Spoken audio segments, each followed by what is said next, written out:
Alright, well, Jumbo, everybody, my name is Topher. I'm going to be your safari driver here on the Harambe Wildlife Reserve.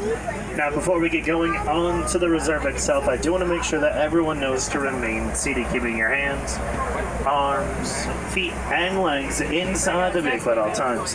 Parents, please watch your children. Children, keep an eye on your parents. It is their vacation, too. After all, you never know what can happen on the reserve. We are entering the reserve just up ahead. It's the Little Terry Forest, home to amazing creatures.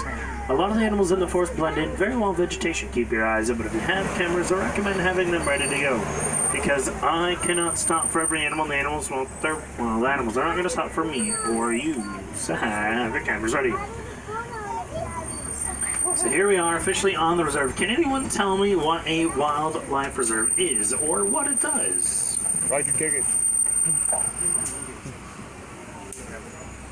Some of you guys are awake back there, right? No. I can hear laughter, but no one answers. No one knows what a reserve is. Well, it is an area to protect and conserve wildlife. Usually it's set aside by some form of government to protect animals. So that's exactly what this area is. It is an area set aside to protect animals. A lot of these animals are here for a reason. They're here to be protected again. And that includes the animal over here on our right. That is an okapi, striped like animal with a brown body. A lot of people think the okapi are related to zebra because of those striped legs of theirs. It's not. It's actually the only living relative of giraffe. And they typically live in the deepest and darkest parts of forests, where their striped legs actually help them blend in with vegetation. They're sometimes referred to as the forest giraffe. Now, obviously, they don't look anything like a giraffe, but they do have some characteristics are the same. That's including their tongues, same type of tongue, and the same skull structure. Their heads are very similar in shape, size and shape. Another animal right here. Saddle-billed stork, large black and white bird, usually found in pairs because they mate for life. Also over here on the right, up on the hill, look closely through the vegetation, there's a greater kudu, large tan antelope. That is a female kudu. You can tell because they don't have any horns. Male kudu have beautiful spider horns, females have none. And they are conservation dependent, which just means that they need help. They're not endangered or threatened, but they still need help.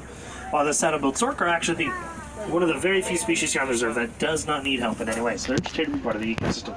An animal that definitely needs our help, though, look over on our left, guys, a black rhinoceros.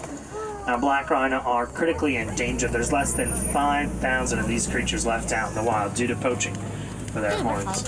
And their horns are made out of the same thing as our fingernail in here, which is keratin. Yet a lot of people think rhino horns, especially, have a medicinal value. It's not true.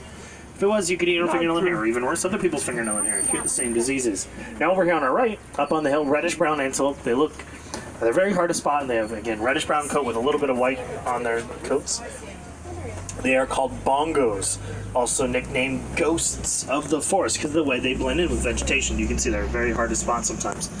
And they are critically endangered due to deforestation. There's not very many of them left out in the wild. So that was a lot of animals to see in that first few minutes. I'll recap it real quick. The okapi, they're endangered due to poaching. Greater kudu are conservation